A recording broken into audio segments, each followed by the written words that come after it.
Assalamualaikum warahmatullahi wabarakatuh. Kali ini saya memberikan tutorial tentang penggunaan e-learning bagi dosen atau pengajar. Jadi langsung saja kita buka e-learning.unim.ac.id. Kemudian masukkan username dan password yang sudah didapatkan dari bagian sistem informasi. Kemudian klik login.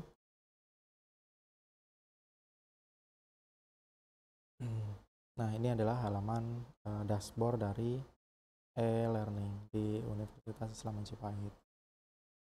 Nah, pada kesempatan ini saya akan menjelaskan bagaimana cara membuat course atau kelas mata kuliah, kemudian menambahkan file dan edit konten yang ada di mata kuliah, kemudian menambahkan assignment atau penugasan, melakukan enroll mahasiswa atau peserta kelas, kemudian membuat pengaturan self-enroll, jadi mahasiswa itu agar bisa masuk di kelas yang Bapak Ibu buat.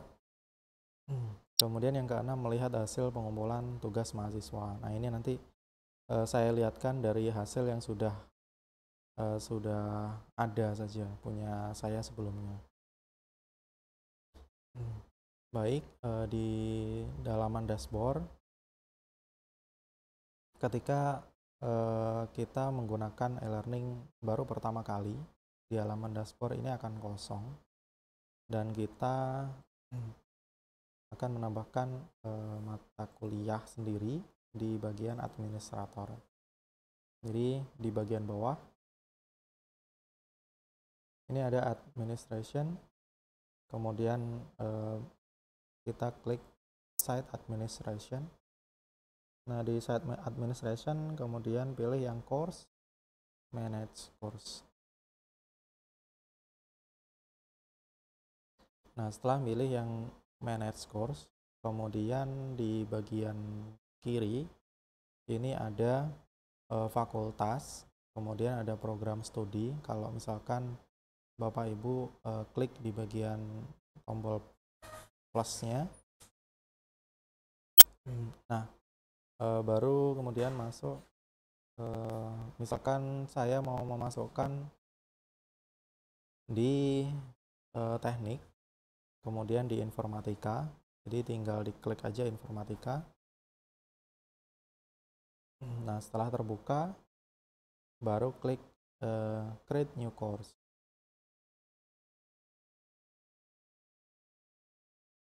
Di form create new course di sini ada course full name, kemudian course short name, kemudian course kategori ini diisikan dengan nama fakultas dan prodi program studinya. Di bawah ada deskripsi, kemudian ada course image, ini cover dari image, course format dan seterusnya. Nah, mulai dari atas ini ada course full name. Course full name ini adalah nama lengkap dari mata kuliahnya. Saya di sini akan membuat mata kuliah aplikasi pemrograman.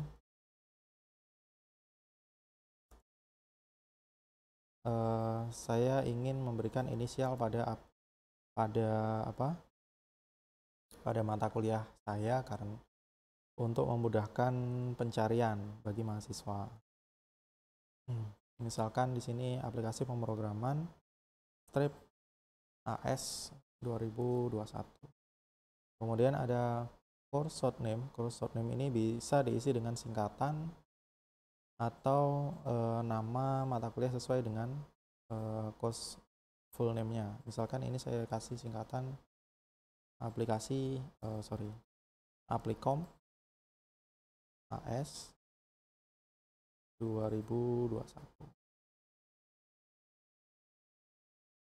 Atau mungkin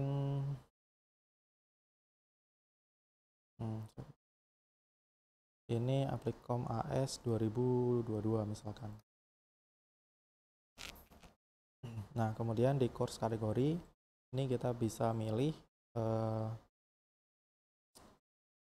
kategori berdasarkan program studi atau fakultasnya. Jadi misal ini saya buat aplikasi pemrograman untuk teknik informatika atau di sipil.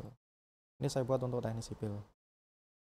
Kemudian course start date ini kapan dimulainya course ini aktif. Jadi Bapak secara default ini akan terisi dengan tanggal sekarang. Bapak Ibu bisa pilih sesuai dengan kapan course ini akan dibuka. Kemudian course end date. Course end date ini ketika ini dicentang, ketika diancentang dia akan terhitung kapan masa berlaku mata kuliah ini. Jadi ini bisa kita isi 4 bulan berikutnya atau 6 bulan berikutnya.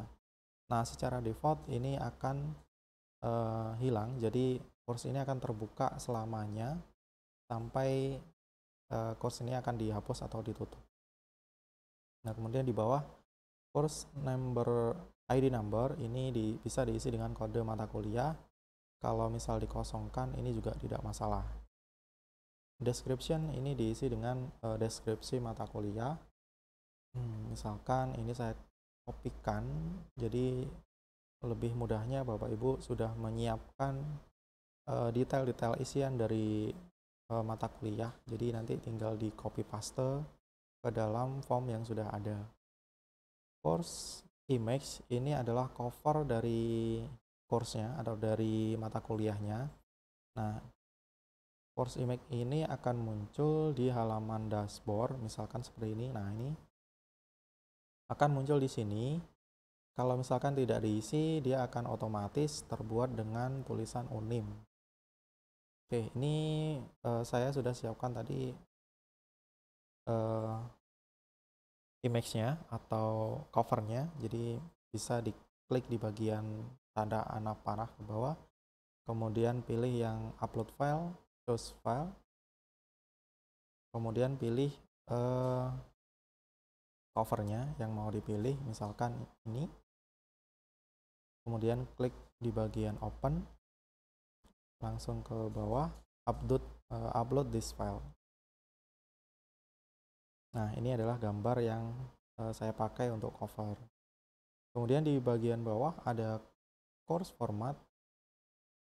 Bapak Ibu bisa pilih di weekly secara default atau menggunakan topic format.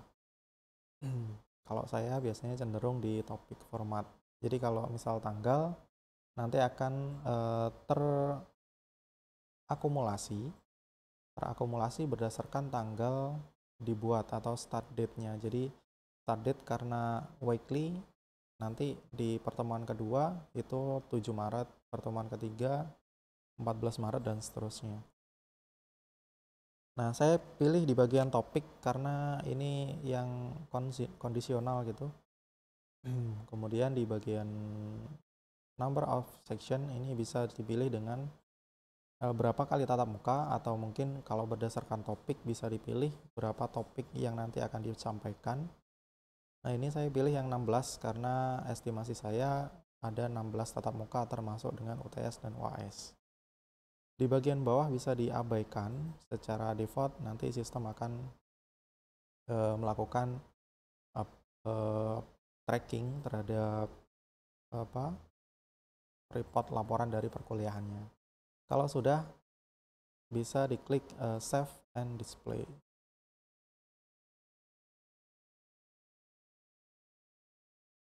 Nah, di bagian setelah save and display, harusnya ini bisa langsung muncul di halaman dashboard, halaman kontennya atau home menu dashboard dari aplikasi komputer. Nah, ini saya perlu menambahkan nama saya sebagai teacher karena saya di sini berperan sebagai manajer, jadi nggak bisa muncul secara otomatis.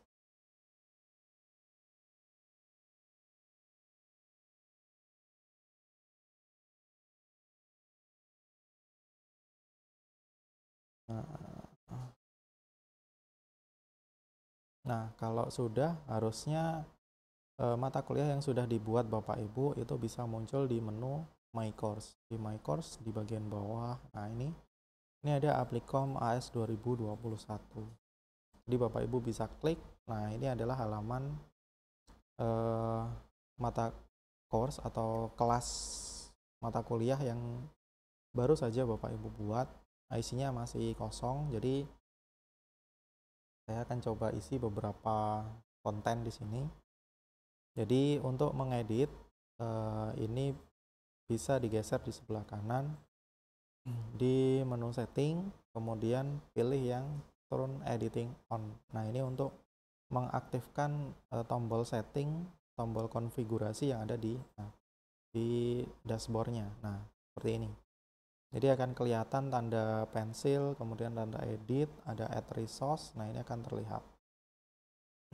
Oke, saya akan memberikan prolog di bagian atas.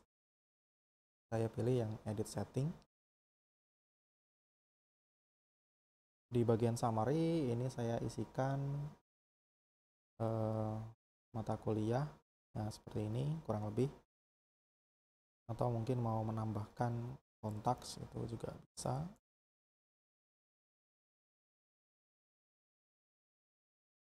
Atau Bapak Ibu mau menambahkan gambar di atas misalkan. Nah, ini juga bisa. Misal saya geser ke atas, kemudian pilih yang insert image,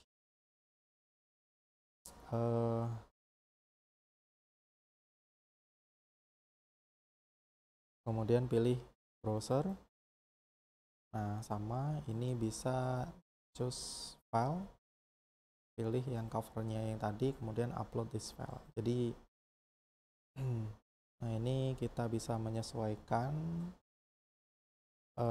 kolom description ini bisa diisikan deskripsi dari foto, atau mungkin kalau misal tidak perlu diisi, kita harus mencentang description not necessary. Nah, kalau sudah, pilih yang save image. Nah, ini akan muncul halaman cover dari mata kuliah Bapak Ibu. Kalau sudah, pilih yang save change. Nah, kurang lebih hasilnya seperti ini. Jadi ada cover, kemudian ada detail, prolognya. Nah, di bagian bawah ini tadi akan muncul otomatis announcement. Announcement ini biasanya dipakai untuk menyampaikan pengumuman. Nanti saya akan jelaskan di bagian video terpisah ya. Di topik biasanya kalau di mata kuliah ini akan disampaikan dulu deskripsi mata kuliahnya apa, capaian pembelajarannya seperti apa. Nah, itu bisa ditambahkan di bagian edit section yang ada di bagian atas, atau mungkin mau menambahkan resource dalam bentuk label. Jadi di bagian bawah ada end activity or resource, ini bisa diklik, kemudian pilih yang bagian label, kemudian pilih add. Nah, saya mau menambahkan deskripsi mata kuliah dan capaian pembelajaran. Jadi saya sudah siapkan sebelumnya, tinggal copy paste saja.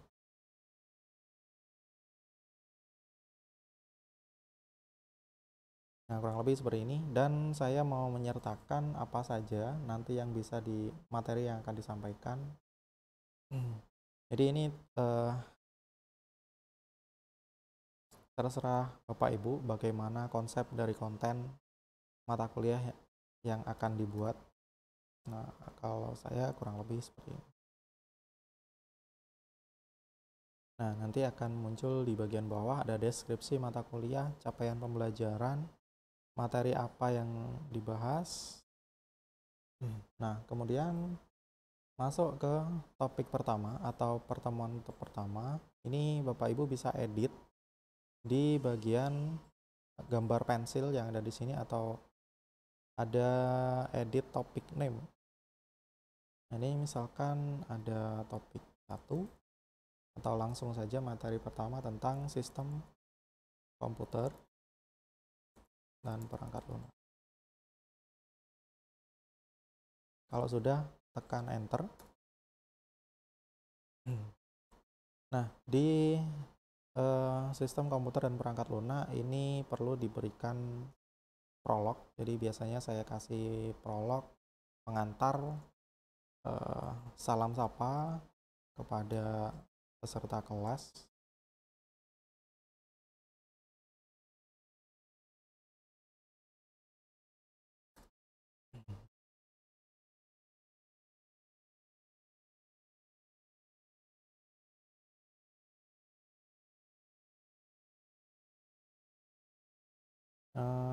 Misalkan di sini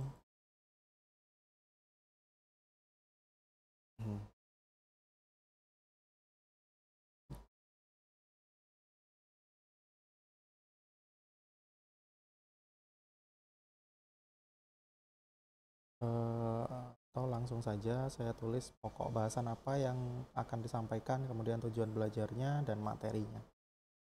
Nah, di sini saya sudah siapkan sebelumnya, tinggal saya kopas. Ini saya hapus saja pada topik kali ini akan dibahas materi tentang sistem komputer dan berikut ini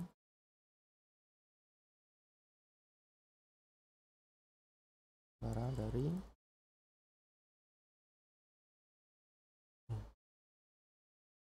bahasan dan tujuan dari topik pertama ini. Nah, kurang lebih seperti ini. Nah, kalau sudah, kita klik simpan atau save. Nah, di pertemuan pertama ini sudah ada prolognya, sudah ada pengantarnya, kemudian kita perlu menambahkan materi. Jadi kalau di rencana, nah ini kita menambahkan file atau edit konten. Jadi misalkan Bapak Ibu sudah menyiapkan file materi dalam bentuk PDF atau PPT, Bapak Ibu bisa tambahkan melalui fitur add an activity or resource. Silahkan diklik, kemudian di bagian bawah ada resource, yaitu file. Bapak Ibu pilih, kemudian klik add.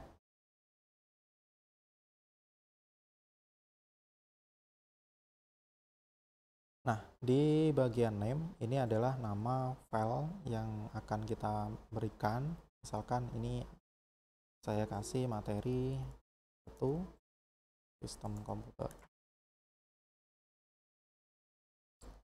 Di bagian deskripsi ini bisa Bapak Ibu isi dengan petunjuk teknis dari materi yang akan disampaikan. Misalkan silakan diunduh dan dipelajari materi.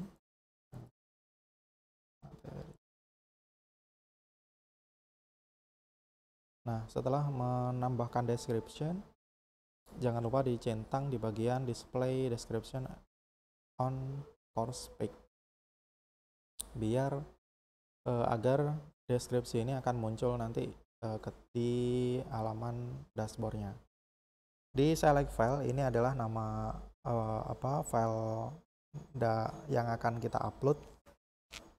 Di upload a file, pilih yang choose file, kemudian pilih materi yang akan kita bagikan ke mahasiswa. Misalkan tentang sistem komputer, kemudian upload this file. Di bagian bawah ini ada appearance, kita pilih show size dan show type, ini opsional, bisa dipilih atau tidak. Kemudian di bagian bawah kita abaikan dulu. sebenarnya ada bagian restrict access yang agak bagus untuk dibahas, nanti saya bahas di video berikutnya sih. Nah, kalau sudah, bisa diklik di bagian save and return to course. Jadi konsepnya upload file ini terdiri dari satu file, satu upload. Jadi kalau misalkan Bapak Ibu ada beberapa file, itu bisa ditambahkan satu-satu ke dalam resource. Jadi di add an activity or resource. Nah, materi sudah ada, kemudian deskripsi sudah ada. Kemudian ini saya jelaskan singkat saja sih. Jadi tanpa ada kata-kata prolog yang bagus. Kemudian ketiga, menambahkan assignment atau penugasan. Jadi misalkan Bapak Ibu ingin membuat pengumpulan tugas dengan menggunakan e-learning, itu bisa di bagian add an activity or resource. Bisa diklik, kemudian di bagian atas sendiri di activities itu ada assignment. Assignment itu Bapak Ibu pilih, kemudian pilih add. Nah, di sini ini ada assignment name. Ini bisa diberikan dengan nama tugas, misalkan tugas 1. Pengumpulan makalah. Kemudian deskripsi, ini perintahnya seperti apa. Misalkan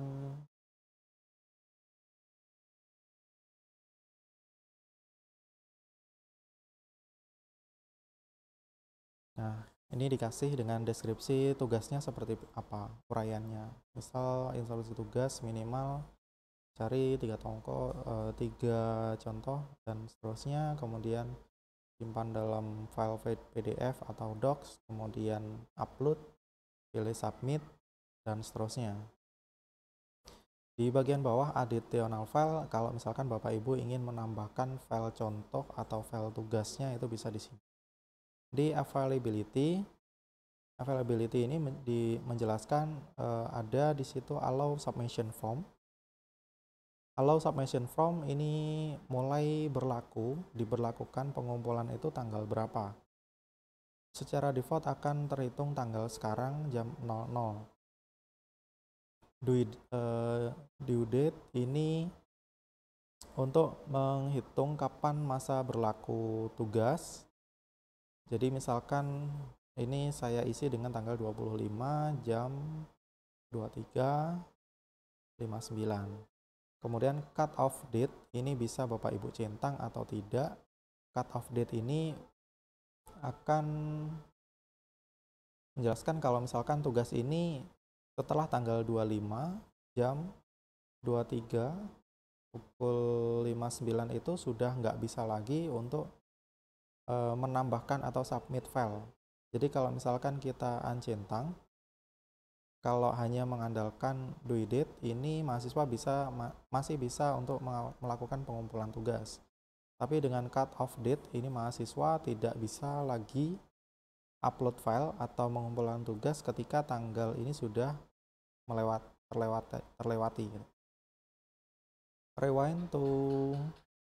Rewind me to grade by, ini kita akan diberikan notifikasi sesuai dengan tanggal yang sudah kita setting. Kemudian di bagian bawah di submission type ini bisa dipilih dengan online text. Kalau misalkan diperkenankan mahasiswa itu menuliskan uraian jawaban. Word limit ini kalau misalkan dibatasi teksnya, kalau secara default ini tanpa batas, atau mungkin cukup dengan upload file. Jadi pilih yang file submission, atau mungkin dua-duanya, ini bisa dipilih. Maximum number of upload secara default ini akan menambahkan maksimum, tapi kalau misalkan Bapak Ibu hanya menghendaki hanya satu file saja yang diupload, jadi pilih yang satu. Maximum submission ini secara default akan terisi 20 MB. Kemudian di bagian bawah ada feedback.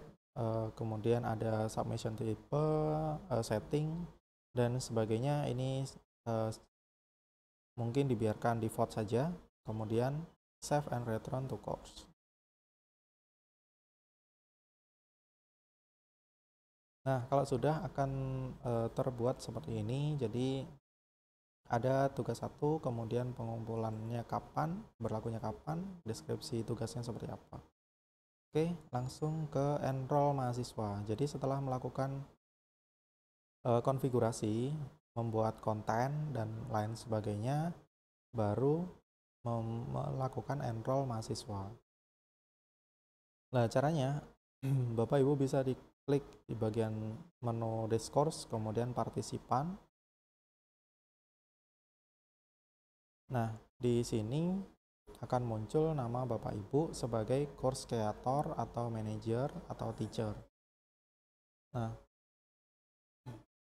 Bapak Ibu bisa klik enroll user untuk menambahkan mahasiswa atau peserta kelas. Misalkan di bagian select user ini Bapak Ibu bisa mencari berdasarkan nama, misal mahasiswa 1. Nah, kalau sudah ketemu, Bapak Ibu bisa klik, secara otomatis dia akan menambahkan di bagian atas ya. Nah, ini saya menambahkan 3 mahasiswa, ada mahasiswa 1, mahasiswa 2, mahasiswa 3. Kalau sudah, klik di bagian enroll user.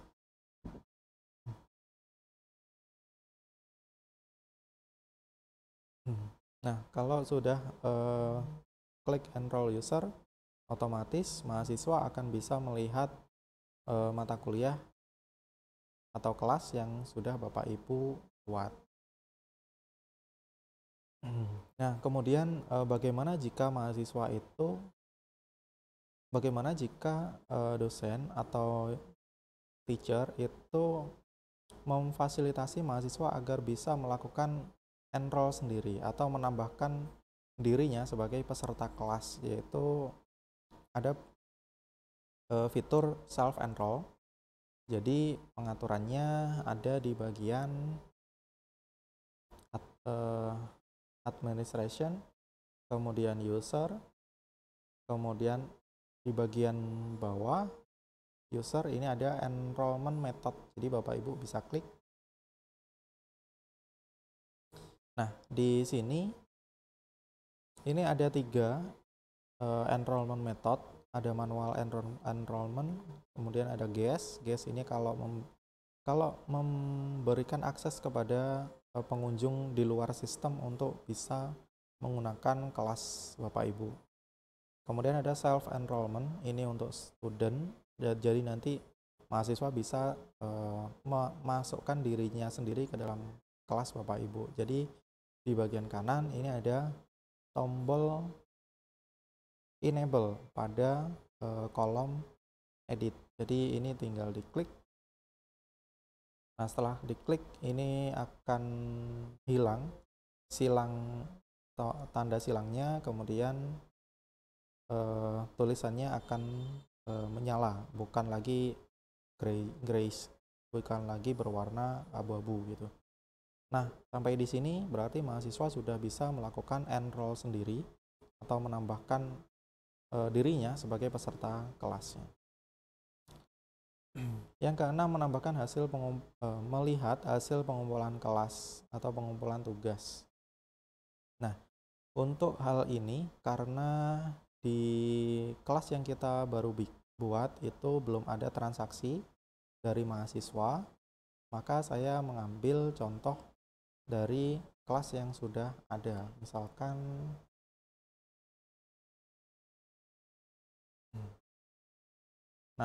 seperti ini. Jadi ini ada mata kuliah yang sudah saya buat sebelumnya, kemudian sudah ada transaksinya di sini. Misal ini untuk kuis, kemudian ini ada embed dari Drive. Nanti saya berikan video tutorial setelah ini. Kemudian ada kuis lagi. Nah, ini ada tugas. Nah, tugas ini sama seperti yang tadi. Jadi Bapak Ibu bisa melihat dengan klik di bagian tugasnya, kemudian view all submission. Nah, di sini akan terlihat mana mahasiswa yang sudah mengumpulkan, mana yang belum. Jadi yang sudah mengumpulkan berarti dia sudah submitted for grading grade. Nah, yang masih dalam bentuk draft belum tersubmit, ini sebenarnya filenya sudah ada, jadi tinggal menentukan nilainya atau grade-nya. Yang bunyinya no submission berarti mahasiswanya belum mengumpulkan tugasnya. Nah, Bapak Ibu bisa melakukan download karena ini sifatnya file ya. Jadi Bapak Ibu jika ingin mendownload semuanya, semua filenya itu bisa, yaitu dengan di bagian bawah ini ada download selection submission. Ini Bapak Ibu bisa centang misalkan yang cukup yang sudah mengumpulkan saja,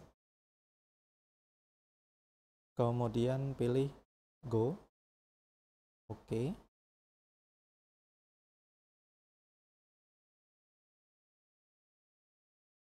Nah, kalau sudah, nah ini hasilnya akan dibuild dalam bentuk RAR ya, file RAR. Nah, Bapak Ibu bisa buka dengan aplikasi WinRAR atau zip dan lain sebagainya. Nah, ini adalah tugas-tugas dari mahasiswa yang sudah mengumpulkan. Jadi Bapak Ibu bisa cek satu persatu tanpa harus online ketika membuka filenya. Baik, itu mungkin yang bisa saya berikan di penjelasan penggunaan e-learning untuk dosen. Semoga bisa memberikan gambaran atau ya masukan dari Bapak Ibu. Oke, terima kasih. Assalamualaikum warahmatullahi wabarakatuh.